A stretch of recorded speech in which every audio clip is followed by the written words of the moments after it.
Hello friends, welcome to the way to career YouTube channel. SSC staff selection commission నుండి ఒక big notification అయితే release కావడం జరిగింది. ఎస్ఎస్సిలో multi tasking non technical staff and havaldar job notifications అయితే release కావడం జరిగింది. ఇందులో మనం చూసుకున్నట్టయితే మొత్తం ఎన్ని ఖాళీలు ఉన్నాయో ఒకసారి చెక్ చేసినట్టయితే 8,326 ఖాళీలు ఉన్నాయనేసి నోటిఫికేషన్లు అయితే మెన్షన్ చేశారు. దీనికి సంబంధించి అభ్యర్థులకు కొన్ని డౌట్స్ అయితే ఈ నోటిఫికేషన్ గురించి ఉన్నాయి. వాటిని ఈ వీడియోలో కవర్ చేద్దాం. చాలామంది అడుగుతున్న క్వశ్చన్స్ అయితే 10th క్లాస్ నార్మల్గా ఓపెన్లో చేసిన వారు కూడా అప్లై చేసుకోవచ్చా అనేసి చాలామందికి డౌట్ ఉంది. దీనికి సంబంధించి ఈ వీడియోలో మీకు క్లారిఫికేషన్ ఇస్తాను. ఈ నోటిఫికేషన్ సంబంధించి age limit, application last date, salary ఎంత ఉంటుంది, పూర్తి సమాచారం ఈ వీడియోలో మీకు దొరుకుతుంది. ఇంకా లేట్ చేయకుండా ఈ వీడియోలోకి వెళ్ళిపోదాం.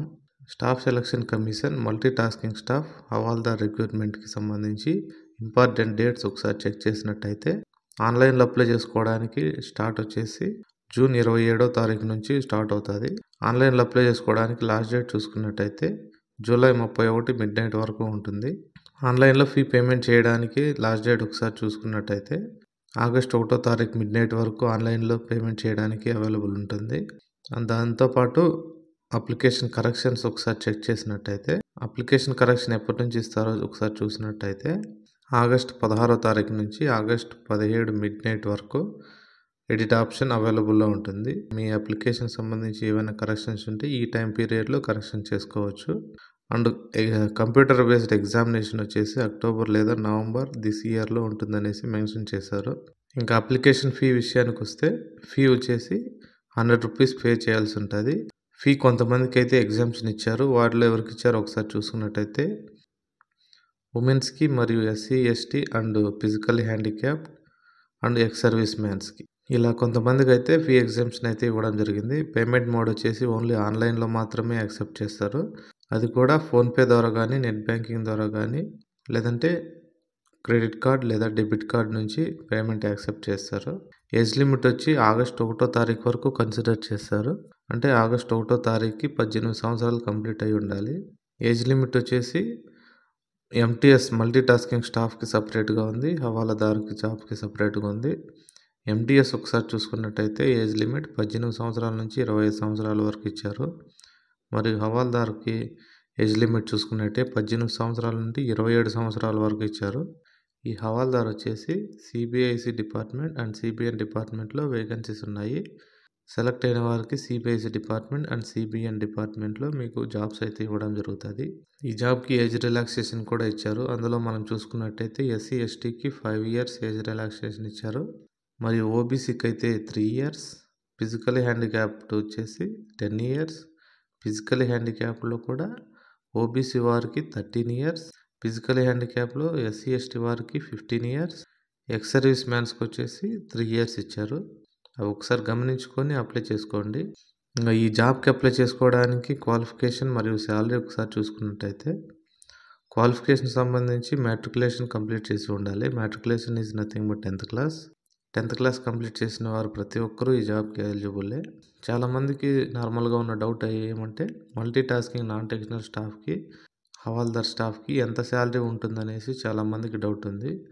మల్టీ టాస్కింగ్ నాన్ టెక్నికల్ స్టాఫ్కైనా హవాల్దార్ స్టాఫ్కైనా ఇద్దరికి 7th పే కమిషన్ కింద శాలరీ ఇస్తారు. అది కూడా పే లెవెల్ 1లో ఇస్తారు. కాబట్టి మనం ఆల్మోస్ట్ ఒకసారి చూసుకున్నట్టయితే శాలరీ 18,000 నుండి 22,000 మధ్య ఉంటుంది పర్ మంత్కి. ఇందులో పర్టికులర్ వేకెన్సీస్ ఒకసారి చూసుకున్నట్టయితే ఎంటీఎస్లో 4,887 వేకెన్సీస్ అయితే ఉన్నాయి. హవాల్దార్ in CBIC department and CBN డిపార్ట్మెంట్లో 3,439 ఉన్నాయి. అంటే ఈ నోటిఫికేషన్కి సంబంధించి టోటల్ వేకెన్సీస్ 8,326 ఉన్నాయి. ఇది ఒక బిగ్ నోటిఫికేషన్ అనేసి చెప్పుకోవాలి. కాబట్టి 10th క్లాస్ చేసిన ప్రతి ఒక్కరూ అప్లై చేసుకోవడానికి ట్రై చేయండి. నెక్స్ట్ ఎగ్జామినేషన్ విషయానికి వస్తే ఓన్లీ కంప్యూటర్ బేస్డ్ ఎగ్జామ్ మాత్రమే ఉంటుంది. ఎస్ఎస్సి వారు మనకు చెప్తున్న ఇంకొక గుడ్ న్యూస్ ఏమంటే రీజనల్ లాంగ్వేజ్ తెలుగులో కూడా ఈ ఎగ్జామ్ అయితే కంపల్సరీగా ఉంటుంది. సో ఈవెన్ ఇంగ్లీష్ రాని వారు కూడా తెలుగు లాంగ్వేజ్లో చూసుకొని ఎగ్జామ్ రాసి జాబ్ తెచ్చుకున్న వారు అయితే ఉన్నారు ఆల్రెడీగా. మీరు కూడా ఈవెన్ ఇంగ్లీష్ రాకపోయినా సరే భయపడకుండా ఎగ్జామ్ని అయితే తెలుగులో చూసి రాయొచ్చు. ఓన్లీ మల్టిపుల్ చాయిస్ మాత్రమే ఉంటాయి కాబట్టి ఈజీగా జాబ్స్ అయితే తెచ్చుకోవడానికి ఛాన్సెస్ అయితే ఉన్నాయి. అందులో ఇంకొకటి గమనించినైతే సెషన్ 1లో మనకి మైనస్ మార్క్స్ అయితే ఏమీ ఉండవు. కాబట్టి ఈవెన్ ఎన్ని ఉంటే అన్ని క్వశ్చన్స్కి మీరు అటెంప్ట్ చేసి రావచ్చు. సెషన్ 2లో అయితే మైనస్ మార్క్స్ అయితే ఇచ్చారు. అదొకసారి గమనించుకొని మనం ఎగ్జామ్ రాయాల్సి ఉంటుంది. సెషన్ 1 అండ్ సెషన్ 2లో ఏ సబ్జెక్ట్స్ కవర్ చేయాలో ఒకసారి మనం చూసుకున్నట్టయితే సెషన్ 1కి సంబంధించి సెషన్ 1లో numerical and mathematical ability and reasoning ability and problem solving. Session 2లో general awareness and English language and comprehension. Computer based examination సంబంధించి మనకు కొన్ని ఇంపార్టెంట్ పాయింట్స్ అయితే ఇచ్చారు. అది ఒకసారి కంప్లీట్గా చెక్ చేద్దాం. కంప్యూటర్ బేస్డ్ ఎగ్జామ్ వచ్చేసి 2 సెషన్స్లో ఉంటుంది. Session 1, session 2 only objective type and multiple చాయిస్లో ఇస్తారు. అది కూడా హిందీ అండ్ ఇంగ్లీష్ లాంగ్వేజ్లో మరియు 13 రీజనల్ లాంగ్వేజ్లో కూడా ఇస్తామన్నారు. అందులో మన తెలుగు కూడా ఉంది కాబట్టి మనకు అదొక సంతోషకరమైన వార్త. సెషన్ 1కి సంబంధించి నెగిటివ్ మార్కింగ్ అయితే ఏముండదు. సెషన్ 2లో నెగిటివ్ మార్కింగ్ అయితే ఉంటుంది. అదొకసారి జాగ్రత్తగా గమనించుకొని మనం ఎగ్జామ్ రాయాల్సి ఉంటుంది. నెక్స్ట్ ఫిజికల్ ఎఫిషియన్సీ టెస్ట్ ఒకసారి చూసుకున్నట్టయితే ఈ physical efficiency test and physical standard test వచ్చేసి ఓన్లీ ఫర్ హవాల్దార్ జాబ్స్ మాత్రమే ఉంటుంది. So multi tasking non technical స్టాఫ్కి ఎవరైతే అప్లై చేస్తున్నారో వాళ్ళకి ఎలాంటి ఫిజికల్ ఎఫిషియన్సీ టెస్ట్ కానీ ఫిజికల్ స్టాండర్డ్స్ టెస్ట్ కానీ ఎలాంటి టెస్ట్లు ఏం అవసరం లేదు. మల్టీ టాస్కింగ్ స్టాఫ్లో అయితే ఓన్లీ ఎగ్జామ్లో మెరిట్ వచ్చిన వారికి కంపల్సరీగా జాబ్ అయితే ఉంటుంది.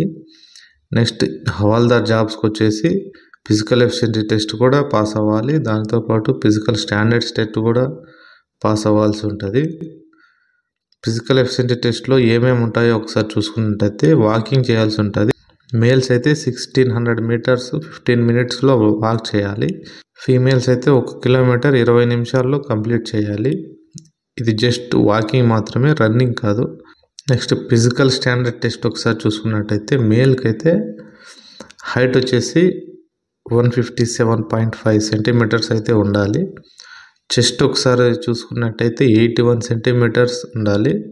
ఫీమేల్ ఒకసారి చూసుకున్నట్టయితే 152 సెంటీమీటర్స్ అయితే హైట్ ఉండాలి. వెయిట్ వచ్చేసి 48 కేజెస్ అయితే ఉండాలి. 48 కేజెస్ కన్నా మించి ఎక్కువ ఉంటే ఇనెలిజిబుల్ కింద కన్సిడర్ చేస్తారు. లేదు తక్కువ ఉన్నా పర్లేదు, కాకపోతే 48 మ్యాక్సిమం వెయిట్. నెక్స్ట్ ఈ జాబ్స్కి ఎలా సెలెక్ట్ చేస్తారో ఒకసారి మనం దాన్ని గమనించినట్టయితే సెషన్ 1లో ఎవరైతే క్వాలిఫై అవుతారో వారిని మాత్రమే కన్సిడర్ చేసుకొని సెషన్ 2 మార్క్స్లో పర్సంటేజ్ వైజ్ డివైడ్ చేసి ఎవల్యూషన్ జరుగుతుంది. అందులో అన్రిజర్వ్ క్యాండిడేట్స్కి 30% వచ్చి ఉండాలి. ఎందులో అంటే సెషన్ 2లో అండ్ ఓబీసీ ఈడబ్ల్యూఎస్ క్యాండిడేట్స్కి 25% వచ్చి ఉండాలి. అండ్ అదర్ కేటగిరీస్ అంటే ఎస్సీ ఎస్టీ ఫిజికల్ హ్యాండిక్యాప్ ఇలాంటి వారికి 20% అయితే వచ్చి ఉండాలి. నెక్స్ట్ ఈ నోటిఫికేషన్ సంబంధించిన అఫీషియల్ పీడిఎఫ్ లింక్ ఈ వీడియో డిస్క్రిప్షన్లో ప్రొవైడ్ చేస్తాను. మీరు అక్కడ నుంచి చెక్ చేసుకోవచ్చు. ఓన్లీ ఇంపార్టెంట్ టాపిక్స్ మనకి ఏదైతే అవసరమో అవి మాత్రమే నేను మీకు ఎక్స్ప్లెయిన్ చేయడం జరిగింది. ఇంకా నోటిఫికేషన్ సంబంధించిన ఎలాంటి డౌట్స్ ఉన్నా కింద కామెంట్ సెక్షన్లో కామెంట్ చేయండి, నేను మీకు ఖచ్చితంగా రిప్లై ఇస్తాను. ఈ నోటిఫికేషన్ సంబంధించి ఏదైనా ఆన్లైన్ అప్లై చేసేటప్పుడు ఏమైనా ఎర్రర్స్ వచ్చినా ఇలాంటి వాటికి హెల్ప్లైన్ నెంబర్స్ అయితే ప్రొవైడ్ చేశారు. అవి ఒకసారి చూసుకున్నట్టయితే టోల్ ఫ్రీ నెంబర్ కూడా ఇచ్చారు. సో మనం టోల్ ఫ్రీ నెంబర్కి ఈజీగా కాంటాక్ట్ అవ్వచ్చు. లేదా ఇదర్ ఆఫీస్ నెంబర్స్ కూడా ప్రొవైడ్ చేశారు ఎస్ఎస్సి వారివి. అవి కూడా ఒకసారి చెక్ చేసి వారికి కాంటాక్ట్ అవ్వండి ఏదైనా డౌట్స్ ఉంటే. లేదంటే డైరెక్ట్గా కామెంట్ సెక్షన్లో కామెంట్ చేయండి, నేను మీకు ఖచ్చితంగా రిప్లై ఇస్తాను. Thanks for watching.